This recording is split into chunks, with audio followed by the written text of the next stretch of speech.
కనకదుర్గాదేవి అమ్మవారి కరుణా కటాక్షాలు ప్రజలపై ఉండాలన్నారు సిద్దిపేట ఎమ్మెల్యే హరీష్ రావు. శ్రావణ మాసంలో అమ్మవారికి బోనాలు సమర్పించడం సంప్రదాయానికి నిలువెత్తు నిదర్శనమన్నారు ఆయన.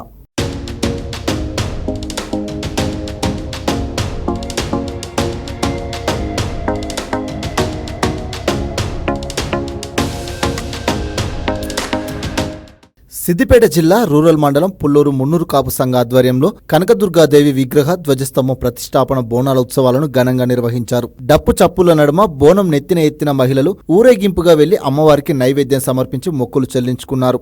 అమ్మవారి బోనాల వేడుకలకు ఎమ్మెల్యే హరీష్ రావు హాజరయ్యారు. అంతకుముందుకు ఆలయానికి వచ్చిన ఎమ్మెల్యేకు అర్చకులు, కమిటీ సభ్యులు స్వాగతం పలికారు. అనంతరం అమ్మవారికి ప్రత్యేక పూజలు నిర్వహించారు హరీష్ రావు. అమ్మవారి దర్శనానికి వచ్చిన ఎమ్మెల్యేను మున్నూరు కాపు సంఘ సభ్యులు శాల్వలతో సత్కరించారు. ఈ సందర్భంగా ఆయన మాట్లాడారు. అమ్మవారి ఆలయ నిర్మాణానికి కేసీఆర్ ప్రభుత్వ హయాంలో 12 లక్షల రూపాయల నిధులు మంజూరు చేసినట్టు చెప్పారు. 1,50,000 రూపాయల తన స్వంత నిధులతో గ్రానైట్, 300 బస్తాల సిమెంట్ అందించానన్నారు.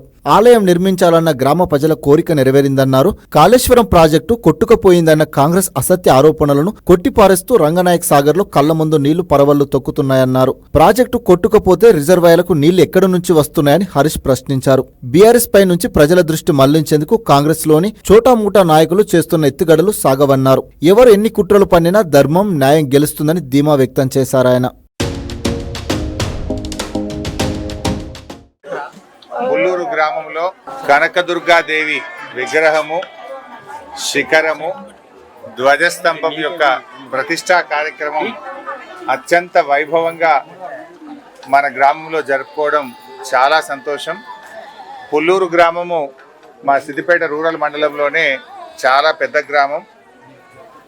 ఈరోజు ఎన్నో రోజుల నుంచి అమ్మవారి విగ్రహాన్ని, కొత్త దేవాలయాన్ని నిర్మించాలని గ్రామ ప్రజలందరూ కూడా చాలాసార్లు నన్ను కోరారు. వాళ్ళందరి కోరిక మేరకు ఈ దేవాలయానికి గతంలో కేసీఆర్ గారి ప్రభుత్వం నుంచి 12 లక్షల రూపాయల నిధులు మంజూరు చేయించడం జరిగింది. అంతేకాకుండా నేను సొంతంగా కూడా దాదాపు 1,50,000 రూపాయలతో గ్రానైట్ను, 300 బస్తాల సిమెంట్ను కూడా నేను సొంతంగా కూడా ఈ దేవాలయానికి సహకరించడం జరిగింది. ముఖ్యంగా పుల్లూరు గ్రామ ప్రజలు మరి అమ్మవారి దేవాలయాన్ని బాగా చేయాలని ఎన్నో రోజుల నుంచి కోరుకున్న ఈ కళ ఇవాళ నిజం కావడం, ఈ దేవాలయం ప్రతిష్ట జరగడం అనేటువంటిది చాలా సంతోషం.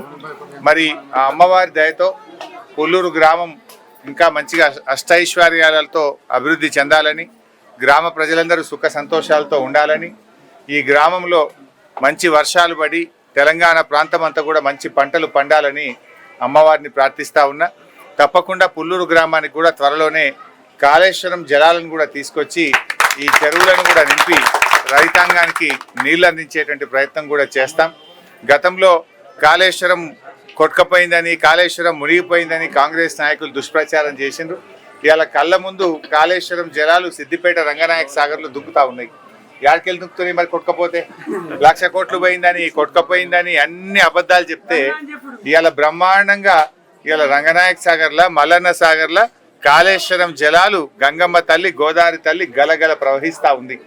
తప్పకుండా మళ్ళీ త్వరలో సిద్దిపేటలోని కాలువల ద్వారా ఇటు వానకాలంకు, యాసంగి పంటలకు కూడా రైతులకు నీళ్లు అందిస్తాం. మంచిగా 2 పంటలు పంటేట్టు కూడా చేస్తాం. ఎవరు ఎన్ని కుట్రలు చేసినా న్యాయం నిలుస్తుంది, ధర్మం గెలుస్తుంది. కేసీఆర్ గారు చేసిన మంచి పని ఇలా కాళేశ్వరం అనే ప్రాజెక్ట్ వచ్చింది కనుకనే సిద్దిపేట ప్రాంతంలో ఇలా ఎటు చూసినా పచ్చటి పొలాలు కనబడుతున్నాయి. వెనకట అంతా బీడుపడ్డ భూములు ఉంటుండే, ఎండిపోయిన పొలాలు ఉండే సిద్దిపేటలో ఇలా 2 పంటలు వండుతున్నాయి అంటే, పచ్చటి పొలాలు కనబడుతున్నాయి అంటే అది అమ్మవారి దయ, మన కేసీఆర్ కృషి అని మరొకసారి మనం చెప్పుకోక తప్పదు. తప్పకుండా ఆ కొద్దిగంత కాలువ మిగిలింది, ఆ కాలువ కూడా పూర్తి చేపించి పుల్లూరు గ్రామ చెరువులు కూడా ఈ కాళేశ్వరం జలాలతో నింపుతాం, నీళ్లు తీసుకొస్తామని కూడా తెలియజేస్తూ ఆ అమ్మవారి దయ అందరికీ ఉండాలని, ఆ అమ్మ దయతో మా పుల్లూరు ప్రజలందరూ కూడా సంతోషంగా, ఆరోగ్యంగా, చల్లగా బతకాలని ప్రార్థిస్తూ నమస్కారం.